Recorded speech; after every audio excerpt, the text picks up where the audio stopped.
There's something that's bothering you, and it's eating away at you, and not go away. If problems were gonna go away, they would have gone away for Yaqub alayhi salam a lot sooner than for you and me.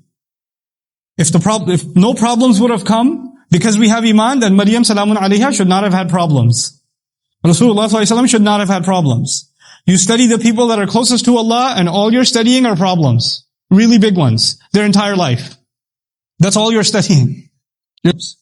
So I keep asking that question. What is it that Allah is giving you? What do you get when you completely put your trust in Allah in the middle, in the thick of a difficulty, when everybody else is telling you Allah is, on the one hand, people are telling you Allah is angry at you, that's why this is happening. Allah hates you, that's why this is happening. On the other hand, you start thinking Allah is punishing me, that's why this is happening.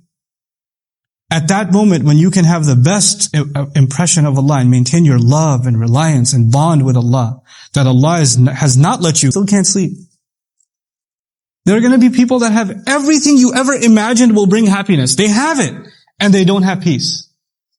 They are not happy with themselves. They drown themselves in drugs and alcohol to escape reality. They can't face reality. And other people watch videos about how amazing their crib is and how sweet their ride is. Guide his heart.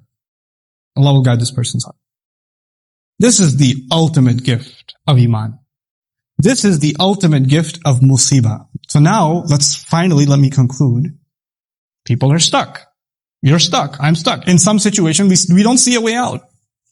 Those difficult situations are actually Allah's way. May Allah Azza wa Jal make us people who truly, genuinely beg for His guidance.